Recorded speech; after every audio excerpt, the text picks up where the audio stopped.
ವಿರುದ್ಧ ಶಿವಮೊಗ್ಗ ಶಾಸಕರು ಕೆಂಡಾಮಂಡಲ. ಈ ಕುರಿತ ಬಿಗ್ ಅಪ್ಡೇಟ್ ಬಂದಿದೆ, ಬನ್ನಿ ನೋಡೋಣ.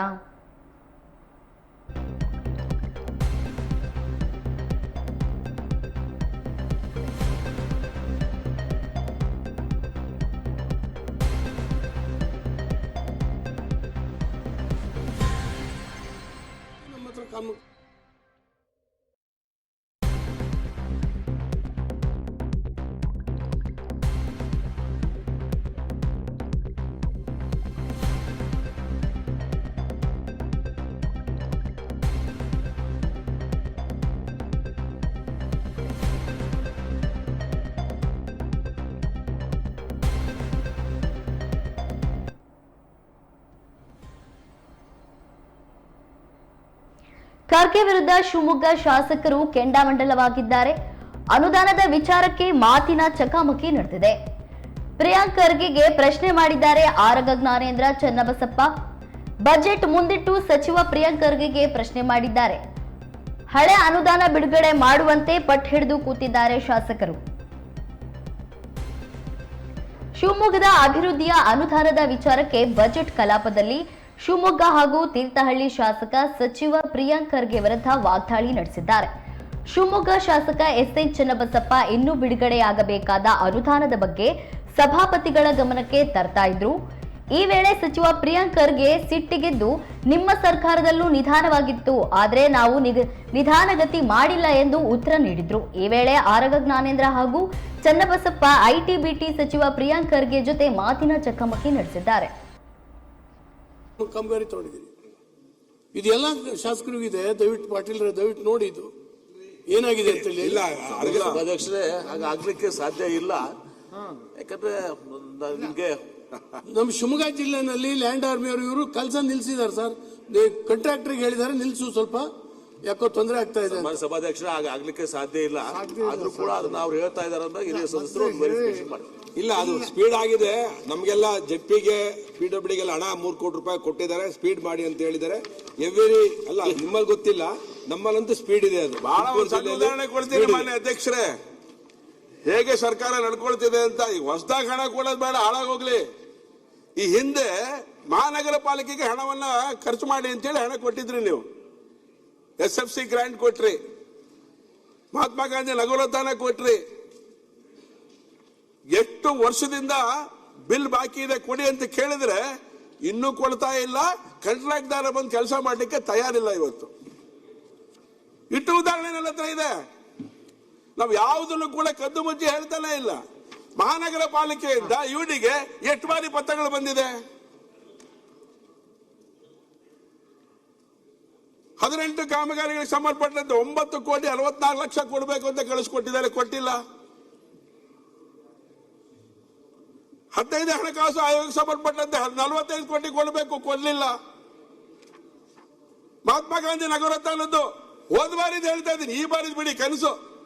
ಇನ್ನು ಟೆಂಡರ್ ಪ್ರೋಸೆಸ್ ಅಲ್ಲಿದೆ. 2 ವರ್ಷ 3 ವರ್ಷ ಆದ್ರೂ ಮಹಾತ್ಮ ಗಾಂಧಿ ನಗರೋತ್ಥಾನದ ಹಣವನ್ನು ಕೊಡ್ಲಿಕ್ಕಾಗದೇ ಇರುವಂತ ಸರ್ಕಾರ ಹೋದ ಬಾರಿ ಮಾಡಿರುವಂತ 47 ಕೋಟಿ ರೂಪಾಯಿ ಇನ್ನು ಮಹಾನಗರ ಪಾಲಿಕೆಗೆ ಸಂದಾಯ ಆಗಲಿಲ್ಲ. ಇದು ಸರ್ಕಾರ ಅಂತ ಕರಿಬೇಕಾ? ಆರ್ಥಿಕ ಶಿಸ್ತಿದೆ ಅಂತ ತಿಳ್ಕೋಬೇಕಾ ನಾವು? ಹೇಗೆ ಸಾಧ್ಯ ಆಗುತ್ತೆ ಮಾನ್ಯ ಅಧ್ಯಕ್ಷರೇ? ಇದೆಲ್ಲ ಅಧಿಕೃತವಾಗಿ ಬಂದಿರುವಂತ ಪತ್ರಗಳನ್ನ ನಿಮ್ ಗಮನಕ್ಕೆ ತರುವಂತ ಪ್ರಯತ್ನ ಮಾಡ್ತಾ ಇದ್ದಾನೆ. ಮೊದಲು ಇದನ್ನು ಬಿಡುಗಡೆ ಮಾಡಿ, ಆಮೇಲೆ ಮುಂದಿನ ವರ್ಷದ ಬಗ್ಗೆ ಬಜೆಟ್ ಏನ್ ಮಾಡಿದ್ರೆ ಅದ್ರ ಬಗ್ಗೆ ಯೋಚನೆ ಮಾಡೋಣ ಅಂತ. ಇನ್ನೊಂದು ಮಾನ್ಯ ಅಧ್ಯಕ್ಷರೇ, ಮಾತೆತ್ತಿದ್ರೆ ಇಡೀ ಬಜೆಟ್ ಪುಸ್ತಕದಲ್ಲಿ, ಬಜೆಟ್ ಪುಸ್ತಕ ಕೊಟ್ಟಿದ್ದೀರ ನಮಗೆ. ಈ ಬಜೆಟ್ ಪುಸ್ತಕಗಳಲ್ಲಿ ಏನಿದೆ ಅಂತ ಹೇಳಿದ್ರೆ, ಕೇಂದ್ರ ಸರ್ಕಾರ ನಮಗೇನೂ ಮಾಡಲಿಲ್ಲ, ಕೇಂದ್ರ ಸರ್ಕಾರ ಅನ್ಯಾಯ ಮಾಡಿಬಿಟ್ಟಿದೆ, ಕೇಂದ್ರ ಸರ್ಕಾರ ಅಕಸ್ಮಾತ್ ರಾಜ್ಯ ಸರ್ಕಾರಕ್ಕೆ ಅದರಲ್ಲಿ ನಾನು ಯಾವಾಗಲೂ ಚರ್ಚೆ ಮಾಡಿ ಸುಳ್ಳೇನಿದೆ ಅದರಲ್ಲಿ. ಒಂದ್ ನಿಮಿಷ ಹೇಳ್ತೀನಿ ಏನ್ ಸುಳ್ಳಿದೆ ಉತ್ತರದಲ್ಲಿ ಅಪ್ಪರ್ ಭದ್ರ ದುಡ್ಡು ಒಂದ್ ನಿಮಿಷ ಹೇಳ್ತೀನಿ ಅಂತ ಹೇಳಿ. ಅದರಲ್ಲಿ ಸುಳ್ಳೇ ಇದೆ.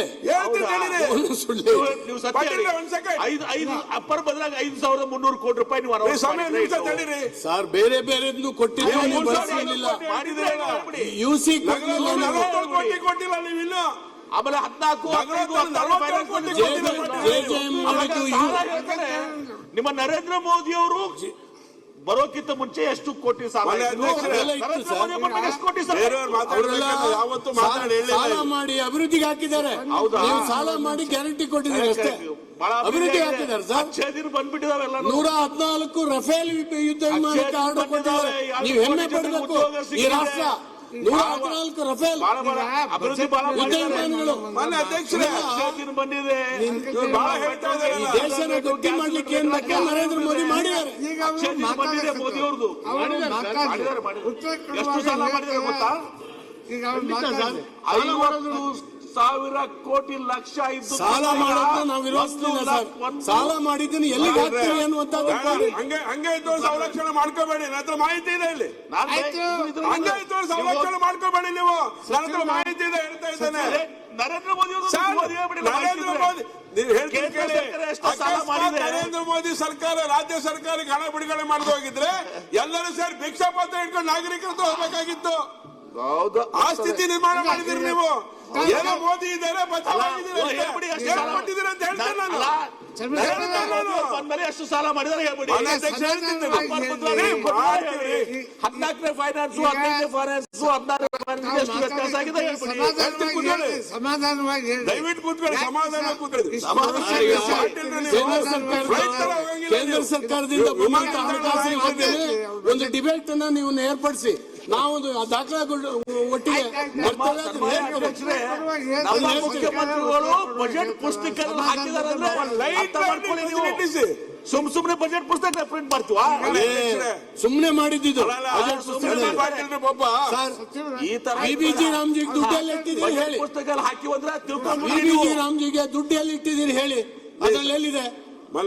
ಕೈ ಬಿಟ್ಬಿಟ್ರ? ನರೇಗಾ ಹೆಸರಿನಲ್ಲೇ ನೀವು ಮಾಡಿಬೇಕಾದ್ರೆ ಕೈ ಬಿಟ್ಬಿಟ್ರ? 60% ಕೇಂದ್ರದಿಂದ ಬರೋದು ಇವತ್ತು ನಾವು ಉಪಯೋಗಿಸೋಣಕ್ಕೆ ಆಗ್ತಾ ಇಲ್ಲ. ಈ ಬಜೆಟ್ ನಲ್ಲಿ ನೀವು ಕೈ ಬಿಟ್ಟಿದ್ದೀರಿ. ಇದ್ರ ಅರ್ಥ ಏನು? ಬಡವರ ವಿರೋಧಿ ಬಜೆಟ್ ಆಗಿದೆ.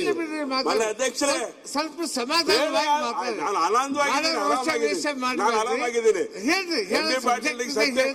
ಸಮಾಧಾನವಾಗಿ ಹೇಳ್ತೀನಿ. ಎಂ ಬಿ ಪಾಟೀಲ್ ಅವರು ಮೋದಿ ಲಕ್ಷಾಂತರ ಕೋಟಿ ಬಗ್ಗೆ ಹೇಳ್ತಾರೆ. ನೈಟ್ ಲ್ಯಾಂಡಿಂಗ್ ಫೆಸಿಲಿಟೀಸ್ ಒಂದ್ 2 ಕೋಟಿ ಕೊಡ್ರಿ ಸಾಕು. ವಿಮಾನ ನಿಲ್ದಾಣಕ್ಕೆ 2 ಕೋಟಿ ಕೊಡಿ ಸಾಕು. ಕೋಟಿ ವಿಮಾನ ನಿಲ್ದಾಣ ಶಿವಮೊಗ್ಗಕ್ಕೆ ಕೊಟ್ರ ಮತ್ತೆ ಇನ್ನೊಂದು ಹೇಳ್ತೀನಿ. ಅವರೇ ಆದೇಶ ಮಾಡಿರೋದು ಹೇಳ್ಬಿಡಿ. ಯಾಕೆಂದ್ರೆ ಮೋದಿ ಬಗ್ಗೆ ಚರ್ಚೆ ಮಾಡಿದ್ಮೇಲೆ ನಾನು ಹೇಳಬೇಕು ಪಾಟೀಲ್ರ ಬಗ್ಗೆ. ಒಂದು ನಿಮಿಷ ಸಾಲ ಮಾಡಿದ್ದಾರೆ ಅಂತ ಆಯವ್ಯಯದ ಮೇಲೆ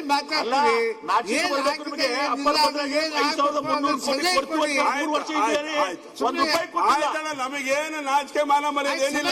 ಆದ್ರೆ ಆಯ್ತಣ್ಣ ಅಧ್ಯಕ್ಷರೇ, ನಮಗೇನಿಲ್ಲ ಅಂತ ಹೇಳ್ತಾರೆ ಪಾಪ ಅವರು. ಎಂ ಬಿ ಪಾಟೀಲ್ ಒಪ್ಕೊಂಡ್ಬಿಡ್ತೀನಿ ನಾನು. ಅವ್ರಿಗೆ ಏನಿಲ್ಲ, ನಿಮಗೇನಿಲ್ಲ, ಮೂರಿ ಬಿಟ್ಟವ್ರು. ಆಯ್ತು, ನಾವು ಮೂರಿ ಬಿಟ್ಟವ್ರೆ. ಮೊನ್ನೆ ಅವ್ರ ಹತ್ರ ನಾನು ಪತ್ರ ಬರೆಸಿದೆ. ನಾನು ಅವರಿಗೆ ಪತ್ರ ಕೊಟ್ಟಿದ್ದೆ. ಅದನ್ನು ಹೇಳಿ ನನ್ನ ಬಜೆಟ್ಗೆ ಹೋಗ್ತೀನಿ. ಹೋದಾಗ ಏನಾಯ್ತು, ಯಾರು ವಿಮಾನ ನಿಲ್ದಾಣದಲ್ಲಿ ಕೆಲಸಗಳನ್ನು ಮಾಡ್ತಾ ಇದ್ದಾರೆ, ಯಾರ್ಯಾರು ಅಧಿಕಾರಿಗಳಿದ್ದಾರೆ, ಅವರಿಗೆ ಒಂದಷ್ಟು ಜಾಗದ ಅವಶ್ಯಕತೆ ಇದೆ. ಮೂಲ ಸೌಕರ್ಯಕ್ಕೋಸ್ಕರ ಅವರಿಗೆ ಒಂದಷ್ಟು ಅವಕಾಶ ಮಾಡಿಕೊಡಿ. ಜಾಗ ಇದೆ, ಅಕ್ವಿಷನ್ ಎಲ್ಲ ಮಾಡ್ಕೊಂಡಿದೀವಿ. ಇರೋ ಜಾಗದಲ್ಲಿ ಅವ್ರು ಆ ಕಡೆ ಮೂಲೆಲ್ಲ ಒಂದ್ ಕಡೆ ಕೊಟ್ರೆ ಅವ್ರ ಬದುಕು ಕೂಡ ಕಟ್ಕೊಳ್ತಾರಲ್ಲಿ ಅಂತ ಹೇಳಿದಕ್ಕೆ 10 ಕೋಟಿ ರೂಪಾಯಿ ಹಣ ಕಟ್ಟಿ ಅಂತ ಹೇಳಿ ಆದೇಶ ಮಾಡಿದ್ದಾರೆ. ಯಾರು ಕೊಡ್ತಾರೆ? ಸರ್ಕಾರದ KDB ನಿವೇಶನ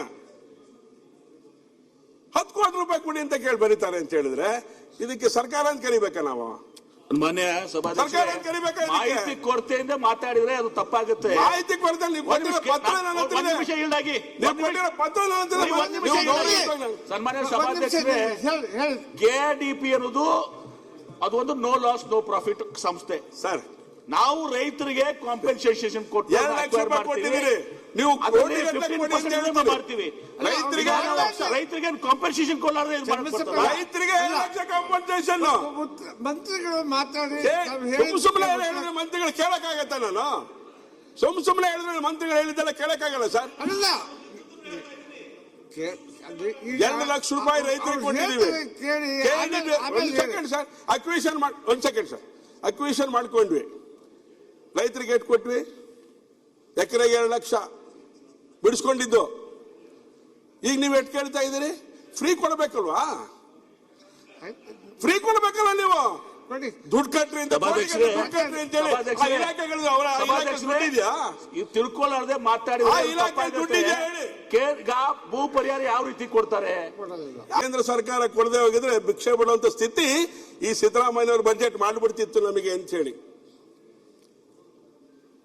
ಇದರಲ್ಲಿ ತೆರಿಗೆ ಹಂಚಿಕೆ ಅನುದಾನ 3,89,000 ಕೋಟಿ, ಸಹಾಯಧನ 2,36,000 ಕೋಟಿ. ಇದೆಲ್ಲ ಹಣ ಅಲ್ವಾ? ಒಂದ್ ನಿಮಿಷ ಕೂತ್ಕೊಳ್ಳಿ, ದಯವಿಟ್ಟು. ಅಲ್ಲಲ್ಲ, ನೀವು ದೊಡ್ಡವರಿದ್ದೀರಿ, ನೀವು ದೊಡ್ಡವರಿದ್ದೀರಿ, ಆನ್ಸರ್ ಕೊಡೋದು ಬಿಡ್ರಿ. ಈಗ ಮಧ್ಯೆ